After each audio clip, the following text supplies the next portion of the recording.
بسم الله الرحمن الرحيم. السلام عليكم ورحمة الله وبركاته. أهلا وسهلا مرحبا بكم. ګرانو زده کوونکو د افغان تعلیمي اکاډمي د یوټیوب چینل ته ښه راغلاست. مخکې تر دې چې درس را پیل کړو تاسو د افغان تعلیمي اکاډمي د یوټیوب چینل سره سبسکرایب کړئ. د عربي ژبې د زده کړې لړۍ ده. د اتم صنف د عربي مضمون 11 درس ته را رسېدلي یو. راځو په درس باندې پیل کوو. ګرانو زده کوونکو زموږ او ستاسو د درس په لومړۍ برخه کې بیا هم د عربي ژبې د نحوې او صرف ځینې درسونه لرو. راځو په درس باندې پیل کوو. خو مخکې تر دې چې په درس باندې پیل وکړو تاسو د تیرو درسونو هغه نوټونه یو ځل درسره تکرار کړئ تر څو د نن ورځې په درس باندې ښه پوه سئ. د نن ورځې د درس عنوان مو دی اقسام الکلمه. مخکې موږ تاسو دا درس ویلی دی چې کلمه په عربي ژبه کې عموما 3 ډولونه لري: اسم، فعل، حرف. دا مخکې ویلي، دا تکراري موضوع ده، یعنې بار بار مو ویلي دي، خو دلته یو ځل ځکه وایي چې د نوي درس سره ربط او اړیکه لري. د اسم مثال لکه زید، د فعل مثال لکه ذهب، او د حرف مثال لکه اله. چې موږ او تاسو د اسم ډولونه، مختلف اسمونه، علامې، فعل د فعل ډولونه او صیغې، څنګه حروف او د حروفو ځینې ډولونه لکه کان و اخواتها، ان و اخواتها او حروف جاره، دا مو ویله په تیر ساعت کې، په تیرو درسونو کې. البته اوس راځو یو بله کټګوري یا د اسم یوه بله ویشنه او د فعل یوه بله ویشنه وایو. دا ځل اسم او فعل د حروفو د شمېر د لحاظه ویشو، چې یو اسم د څو حروفو څخه جوړېدای شي په عربي کې اصلي حروف، او فعل د څو اصلي حروفو څخه جوړېدلی شي. صحیح شو. او که چیرې دغه د حروفو شمېر تر اصلي شمېر اضافه شي نو دې ته بیا په عربي کې څه وایي. راځو پر دې موضوعاتو بحث کوو. اقسام الاسم د اسم ډولونه د حروفو د شمېر له لحاظه، چې دا اسم د څو حروفو څخه جوړ دی. راځو اول په دې مثالو باندې ښه ځان پوه کوو. زیدون، که چیرې د زیدون کلمې ته موږ متوجه سو، دا کلمه د 3 حروفو څخه جوړه ده: ز، یا او دال. زیدون. که راسو دوهم اسم ته جعفرون، دا که وګورو دا د 4 حروفو څخه جوړه ده: جین، جیم، عین، فا، را. او که راسو عصفورن، معنا چغکه، دا به د 5 حروفو څخه جوړه ده: عین، صاد، فا، واو، را. نو دا کلمه د 3 حروفو څخه جوړه شول. دا اسم، البته دا اسم د 4 حروفو څخه جوړ شو او دا اسم د 5 حروفو څخه جوړ شو. نو په عربي ژبه کې اسم د حروفو د شمېر د لحاظه پر 3 ډوله دی. یو هغه اسم دی چې د 3 حروفو څخه جوړ وي، بل هغه اسم دی چې د 4 حروفو څخه جوړ وي، او بل هغه اسم دی چې د 5 حروفو څخه جوړ وي. او په ځینو حالاتو کې داسې اسمونه هم وي چې هغوی د 6 حروفو څخه جوړ وي، خو هغه ډېر عام نه دي بلکې شاذ یا نادره دي. نو اوس دغه اسم چې د 3 حروفو څخه جوړ وي دې ته په عربي کې ثلاثي ویل کېږي. ثلاثي یعنې دا اسم ثلاثي دی، یعنې 3 حرفي اسم دی. او دغه 4 حرفي اسم ته په عربي کې رباعي 4 حرفي اسم. او دغه 5 حرفي اسم ته په عربي کې خماسي معنا 5 حرفي. یعنی د حروفو د شمېر د لحاظه د اسم 3 ډولونه سول. سیسو د اسانتیا لپاره موږ دلته په حساب باندې هم عددو سره لیکلی دي. پسې راځو د فعل ډولونو ته، چې فعل به د حروفو د شمېر د لحاظه پر 4 ډوله دی. نو اول راځو دې مثالو ته، لکه ضرب، که متوجه سو دا د 3 حروفو څخه جوړ دی: ضاد، را، با. او پسې دحرج، دا به د 4 حروفو څخه جوړ دی: دال، ح، را، جیم. نو به راوایي چې د حروفو د شمېر د لحاظه فعل 2 ډوله لري. یو هغه فعل دی چې د 3 حروفو څخه جوړ وي، او بل هغه فعل دی چې د 4 حروفو څخه جوړ وي. چې د 3 حروفو څخه جوړ وي هغه فعل ته ثلاثي ویل کېږي، یعنې دا فعل ثلاثي دی، یعنې 3 حرفیزه فعل دی.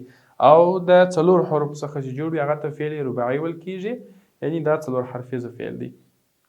یو خبره بله په یاد لرئ چې په ثلاثي اسم کې اصلي حروف 3، په رباعي اسم کې اصلي حروف 4، په خماسي اسم کې اصلي حروف 5، په ثلاثي فعل کې اصلي حروف 3، په رباعي فعل کې اصلي حروف 4. که د دې اضافه شوله نو بره موږ وایو چې دا اضافه حرف دی، چې دا به د خیره د حروفو په ډولو کې وایي چې یو حرف اصلي او بل حرف زایده دی. په راتلونکي درسو کې وایو. راځو دا بلې برخې ته. یو بله موضوع چې ډېره اړینه موضوع ده او باید ځان ورباندې پوه کړو، هغه د عربو د کلام یا د خبرو میزان یا ترازو دی. چې په عربي کې هره کلمه چې موږ وایو دا په اصل کې په کم ترازو کې تلل شوې ده، یعنې د کومه لحاظه دا کلمې موږ جوړوو. سر مو خلاص سو. نو اوس په دې باندې ځان پوه کوو. نو اول راځو دې مثال ته، دې مثال ته که موږ متوجه سو فعل، یعنې دلته 3 حروف راغلي دي فا عین لام، معنا فعل دا یو کار ترسره کړ. یفعلو کې دلته 4 حروف راغلي دي یا فا عین لام، خو فا عین لام بیا پکښې کې دي. او افعل معنا ترسره که امر دی، دا ماضي ده، دا مضارع او دا امر دی. دلته هم 4 حروف دي حمزه فا عین لام، خو فا او عین لام بیا په دې کې مشترک دي. نو باره دلته که چیرې موږ پر دغه باندې نور مثالونه قیاس کو، فتح یفتح افتح، یعنی نور مثالونه که موږ جوړو دغه لوړو کلمو ته په کتو سره نور مثالونه جوړو. ټول عربي دا رقم ده، دغه فا عین او لام حروف ته په کتو سره دوی ټوله کلمې جوړوي، یعنی پر دا واحدات دي، دا نور ټوله شیان پر دې باندې تلل کېږي. باره کوم هدف ته رسیږو؟ باره دا هدف ته رسیږو چې د عربو د کلام میزان یعنی ترازو فا عین او لام کلمه، فا عین او لام دی، فا عین او لام دا د دې د کلام میزان دی چې سره یو ځای یې کړې، بره فعله چیش کېږي؟ فعله ورڅخه جوړېږي. نو په عربي کې که موږ هره کلمه جوړوو هغه به د فا عین لام پر وزن باندې چی شي؟ برابري.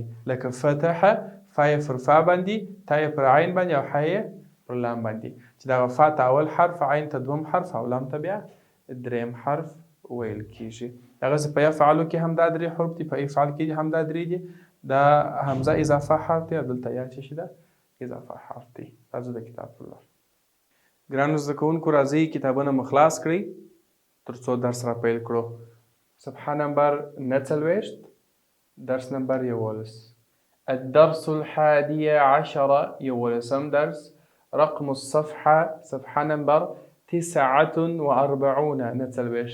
المهن كسبنا. الأستاذة شونك. السلام عليكم ورحمة الله وبركاته. التلميذات زدكونك. وعليكم السلام ورحمة الله وبركاته. الأستاذة شونك. نتحدث مش خبركو اليوم ننرز عن فأرى المهني ده كسبنو. فإذا ورتوي لو سمحتي كإجازة راكري ما معنى هذا المهني ده كسبنو. الأستاذة شونك.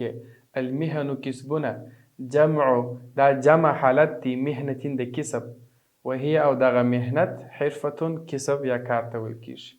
شكلا ورتوي أريد زوارم أن دا أكون تسم رسامة رسامي كونك.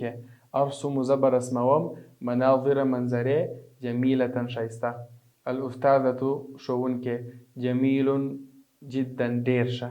سعيدة ورتوي أنا أحب خوشوم أن دا أصبح تزسم خياطة خياطة يكالي جندونك.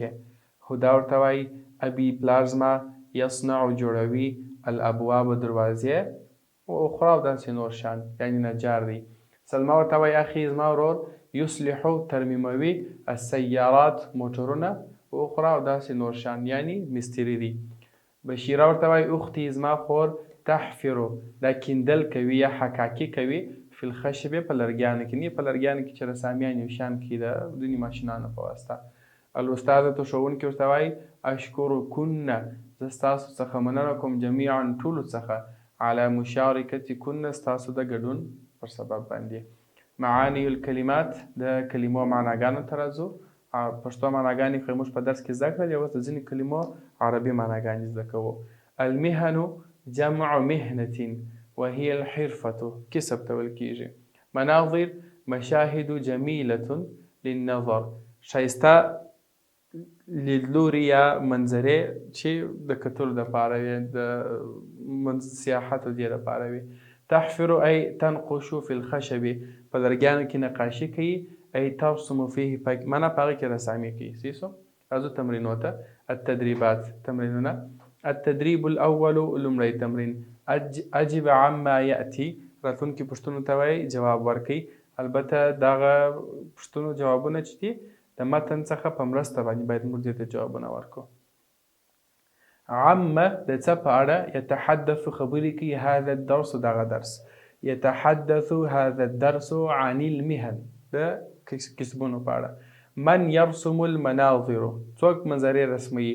نو دلته موږ وایي چې شکیله ترسم المناظر شکله چې کوي منظرې رسموي ځکه دلته چې فاعل مؤنث و فعل خپله باید سره مؤنث سي بیا یرسمو نه راځي ترسمو راځي. من یصلح السیارات څوک موټرونه اصلاح کوي. نور ګر د پوښتنې تاسو د کتاب د متن څخه په استفاده حلولی سي. راځو دوهم تمرین ته. التدریب الثاني دوهم تمرین وفق بین الوظیفة والعمل د دندې او د کار ترمنځ څه شی راولي موافقه راولي معنا سره یو ځای کړي. یو د دندې عنوان دی پس یې په هغه دنده کې چې کوم کار ترسره کیږي د هغه کار تعریف یا عنوان دا به تاسو سره یو ځای کړي. کما فی المثال لکه څنګه چې په مثال کې راغلی دی الوظیفة دا وظیفه ده او په دا وظیفه کې چې کوم کار ترسره کیږي دا هغه کار دی. سیسو المهندس انجینر وس څه شي کوي نو معلوم داره ده چې مهندس انجینر نقشې چې کوي د کورو دا ډیزاینونه نقشې رسموي. خو دلته به مثلا موږ وایو چې المهندس انجینر یبني دی جوړوي العمارات بلډینګونه. صحیح سو. مثلا الرسام رسام يرسم دی رسموي المناظر منظرې. راځو بلې صفحې ته. صحیح سو. دغسې الطباخ و اشپز رجال الاطفاء اور وژونکي یا اطفایه والا المحامي معنا مدافع وکیل او الميکانیکي معنا مستري. نو دا به تاسو څه کوي ته سره یو ځای به کړي تر څو بشپړه جمله ځینې جوړه شي. مثلا الطباخ و اشپز څه کوي یطبخ دی پخوي څه شي الطعام خواړه دا رقم به سره یو ځای کړي. راځو التدریب الثالث دریم تمرین ته. استعمل الكلمات الآتیه فی جمل مفیدة راتلونکي کلمات وایي په مفیده جملو کې څه په وکړه استعمال کړه. مفیده جملې موږ او تاسو پیژنو. النجار الحداد معنا پرش یا آهنګر السائق موټروان الخیاط البقال معنا سبزي والا یا میوه خرڅونکی. دا به تاسو په جملو کې استعمال کړئ. کولی شي د فاعل په حیث هم استعمال کړئ کولی شي د مفعول به په حیث هم څه کړئ استعمال کړئ مشکل نشته. مثلا النجار يصنع الابواب والشبابيك نجار چې دی څه شي جوړوي دروازې او کړکینان جوړوي. صحیح سو. هغسې الحداد هم تاسو جمله جوړولی شي د نور دپاره هم جوړې کړي. التدریب الرابع څلورم تمرین اقرأ الجمل الآتیه راتلونکي جملې ووایه ولاحظ نصب المضارع بأن او د فعل مضارع منصوب کېدل یعنی چې د فعل مضارع اخري حرف ته زور ورکوو د ان حرف په واسطه باندې ځکه ان پر داخل شوی به دا د سره یاداشت کړي. صحیح سو.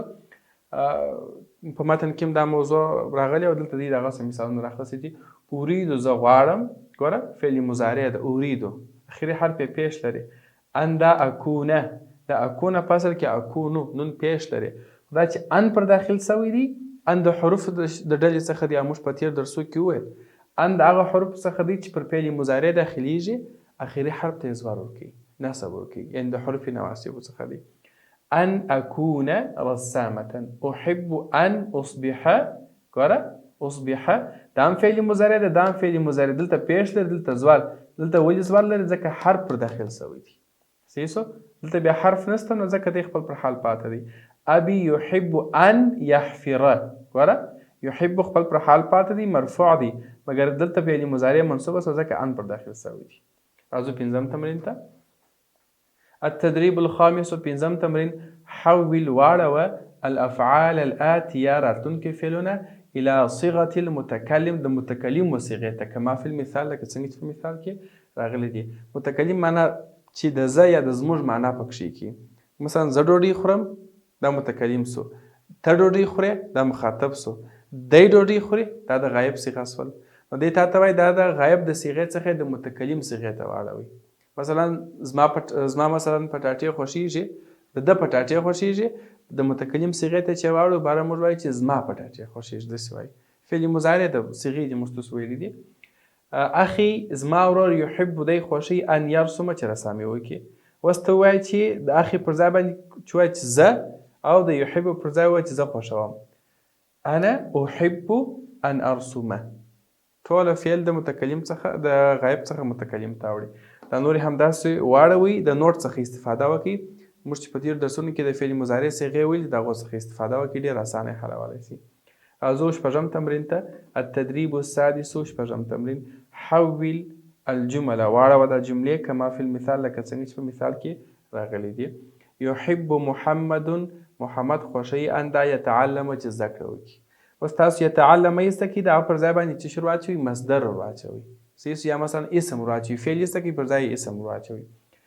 يحب محمد التعلم محمد زده کړه خوښوي.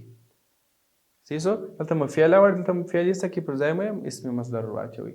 تحب فاطمة أن ترسم المناظر. تحب فاطمة الترسيم یا مثلا الرسم. فاطمه چیش خوشی؟ رسامی کول خوشی. یرجو شاکر ان یخدم الوطن. یرجو شاکر خدمت الوطن. فعل استکو پر ځای ما استشوره چو اسم ورا چو. ازو وم تمرین تا. التدريب السابع وم تمرین انظر الى النقط الثلاثه. وای دا غدرو ټکو تو ګوره. دا ټکی شیت خو به ډیرو کړی خو دا درې. دا په عموما په لیکنوش کې هغه وخت استعمالیږي چې کله موږ په جمله کې یو شی حذف کو پر ځای دا ټکی کېږي دوباره په معنا سره د او یا هم د داسې نور راځي. ښه الملونه باللون الاحمر چې په سره رنګ سره چې سوي دي نښانې سوي دي دې ته علامة الحذف ویل کېږي. په پښتو کې هم دا ورته په عربي کې هم. ابي يحب ان يصنع الابواب او داسې نور. ټیک دا پر ځای پر موږ دغه درې ټکي کېږي. راځو اتم تمرین ته. التدريب الثامن اتم تمرين الذخيرة اللغوية لغتنا ذخيرة. المحامي معناه مدافع وكيل. المذياع راديو. الطبيب دكتور. النجار تركان يا نجار. الحداد برش أهنجر يا هم فلسكار. الفلاح بزجر. الإطفاء اور وجنة. العامل كارجر يا كارمند. الجندي فوزي ګوره عسکر نه پوځي، عسکر ته بیا شرطیون ویل کېږي.